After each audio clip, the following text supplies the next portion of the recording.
السلام علیکم ورحمۃ اللہ وبرکاتہ۔ بسم اللہ الرحمن الرحیم۔ سوال: جمعے کے دن کون کون سے کام کرنا مسنون اور مستحب ہے، اور اس دن میں کون سی صورت کی تلاوت کرنا سنت ہے اور اس کے کیا فضائل ہیں؟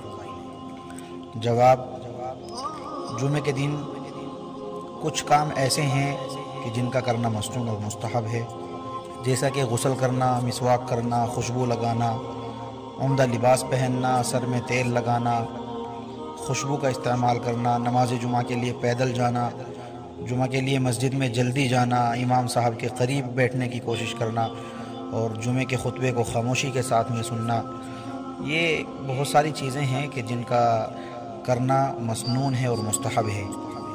رہی بات سورت کی تلاوت کی، جمعے کے دن کون سی سورت کی تلاوت کرنا افضل ہے، تو یاد رکھیں کہ جمعے کے دن سورہ کہف کی تلاوت کرنا افضل ہے۔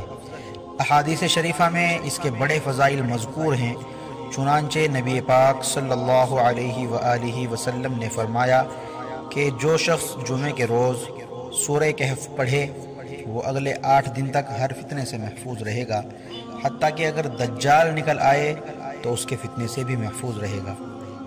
حدیث شریف کے الفاظ عربی عبارت میں یوں ہیں: من قرأ سورة الكهف يوم الجمعة فهو معصوم إلى 8 أيام من كل فتنة وإن خرج الدجال عصم منه۔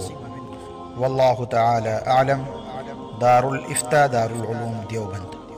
اللہ تعالی ہم تمام کو جمعے کی سنتوں کے اوپر مکمل طریقے سے پابندی کے ساتھ عمل پیرا ہونے کی توفیق عنایت فرمائے، اور جو فضیلتیں ان کاموں کے کرنے کی ہیں اور سورت کی تلاوت کرنے کی ہے، اللہ تعالیٰ ان سارے فضائل کو، ان ساری فضیلتوں کو ہمارے نامہ اعمال میں درج فرمائے۔ وآخر دعوانا ان الحمد للہ رب العالمین۔ السلام علیکم ورحمۃ اللہ وبرکاتہ۔